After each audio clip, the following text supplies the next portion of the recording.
Hello everyone and welcome to today's video. Today, of course, being January 1st of 2025, firstly, welcome to the new year.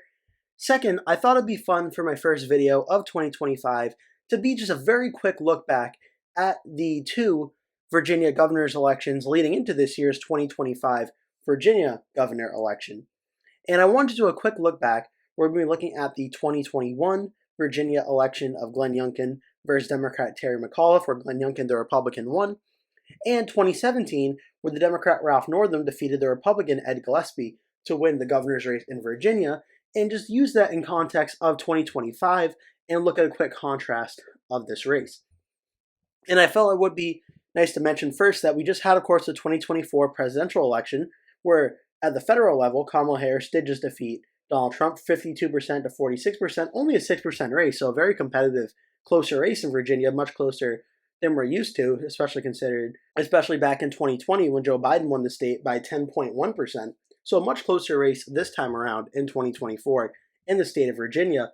Going into the 2025 Virginia governor election, I wanted to give a little quick peek at the maps in 2021 and 2017 and just give you a quick look at what I'm watching for going into 2025. As right now, it's still obviously way too early to say for sure, but it's looking like the two candidates facing off will be Lieutenant Governor of Virginia, Winsome Sears. She will be the Republican candidate, most likely. And the Democratic side, outgoing Representative Abigail Spanberger of Virginia's 7th Congressional District will likely be the leading Democratic candidate in November. So I thought it'd be fun to take a look back at these two races, where in 2021, we saw Glenn Youngkin, the Republican businessman outsider candidate, defeat the former Democratic governor of the state of Virginia, Terry McAuliffe. McAuliffe served, I believe, from 2013 through 2017, and he won this race 50.6% for Youngkin, 48.7% for McAuliffe, with the Libertarian candidate getting 0.7%. A victory of about 63,400 votes for Youngkin in the state of Virginia. And this was back in 2021.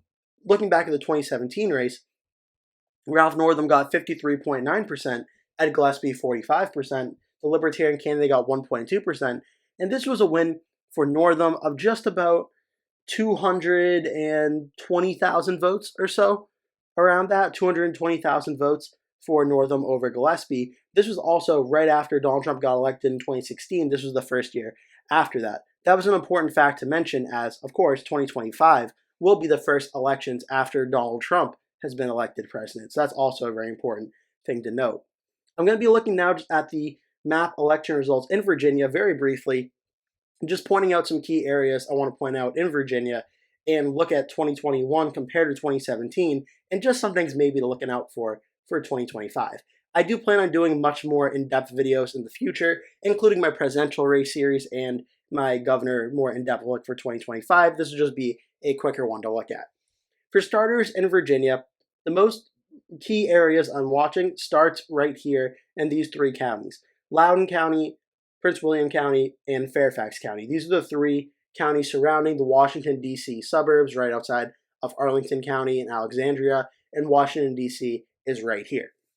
This is where some of the most populous people in the state of Virginia live, are in these three counties. And in the last 20 years or so, there's been a massive population growth in these three counties, and it's often said that a lot of the times the state of Virginia pretty much will either vote tied throughout the rest of the state or maybe Republican +1. It's what happens in these Northern Virginia suburbs that really decide which party wins the election. So in the 2021 case, Glenn Youngkin won statewide by about 2 points. Let's just do a quick comparison. Loudoun County, which is the more, I would say, conservative of these three counties, voted for Terry McAuliffe 55.3% to 44.2%. Okay, so remember these numbers, 55.3 to 44.2. Just 4 years prior, in the 2017 governor election, the Democrat Ralph Northam got 59.5%, Ed Gillespie 39.5%. So this was a 20% win for Loudoun County for the Democratic candidate, whereas in 2021, it was only an 11-point win. So that 9-point swing in Loudoun County was very significant for Glenn Youngkin, where again, Gillespie only got about 45% statewide.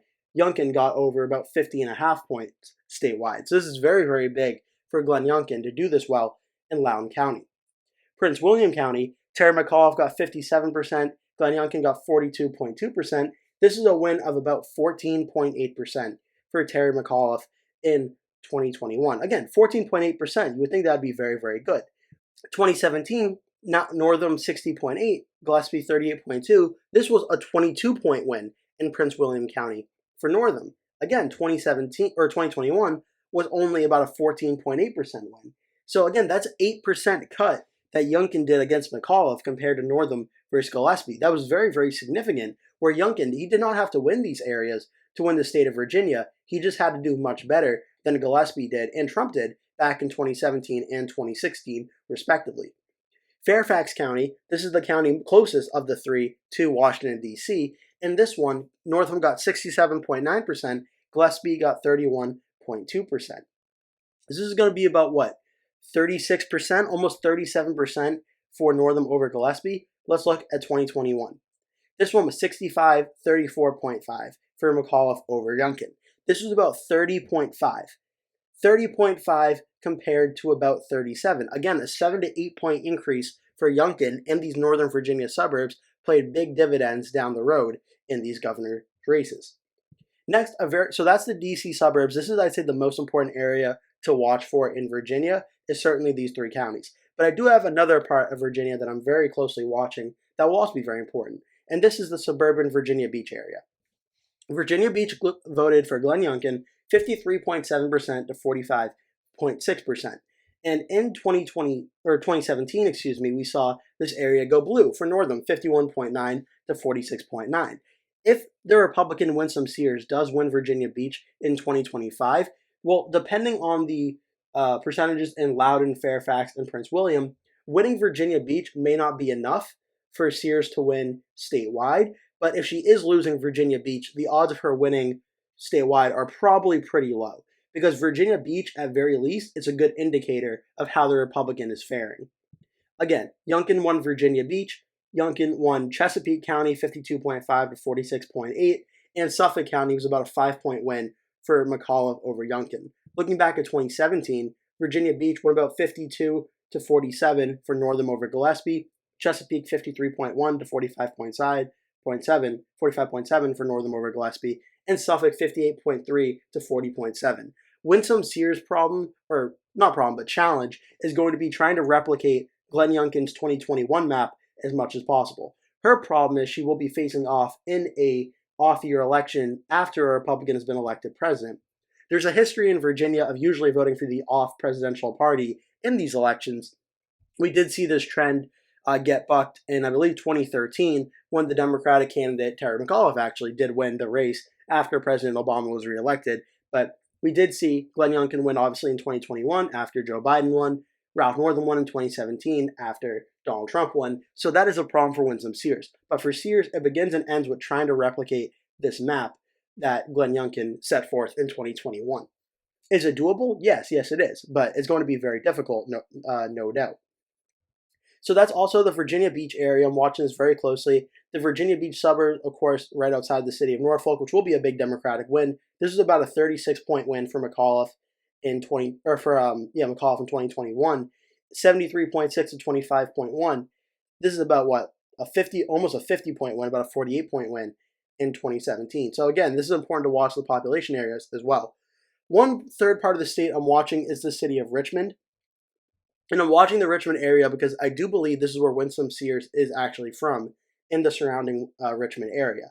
And this was about a 22% win for Northam over Gillespie. And for Youngkin versus McAuliffe ended up being about an 18% win. So again, I'm watching these areas because Youngkin pretty much did better than Gillespie everywhere. The problem is for Winsome Sears, she's going to need to basically replicate the Youngkin 2021 map to have a good chance at winning this race. If she's somewhere in between what Youngkin was able to do in 21 and Gillespie was able to do in 2017, she's probably going to find herself somewhere around that 47 to 48% range, which may be enough given, again, in 2024, Kamala Harris won statewide 52%. In an off year, this may be enough for a potential win for Abigail Spanberger if Sears cannot replicate that. So I am watching that one very, very closely. But again, that remains to be seen. But that's really the main areas I'm watching right now. Again, I'll be doing more in-depth videos in the future, but the northern DC suburbs of Loudoun, Prince William, and Fairfax, and the Virginia Beach suburbs, Virginia Beach, Chesapeake, and Suffolk are two areas I'm watching closely, as well with the city of Richmond, seeing if Winsome Sears can make any inroads in an area she's very close to home with. So that'll do it for today's video. This is a very introductory look into the 2025 Virginia governor election. Certainly we're going to be covering this one for a long time throughout 2025, but thank you so much for watching this video. Welcome to 2025. Make sure to give this video a like, click subscribe, share with your friends and family, and I hope to see you in a future video. That will do it for today's video. Thank you so much for watching. If you enjoyed the video, please remember to give it a like. And if you really liked it, please remember to click the subscribe button. And make sure you turn post notifications on so you always get notified when I post a new video. That way you never miss one. Also, please remember to share this video with your friends and family if you really like the video. And remember to stay tuned because I'll be posting at least one video every single day leading up until Election Day. So I'd really appreciate it if you keep coming back and watching those videos. Thank you so much for watching, and I hope to see you in a future video.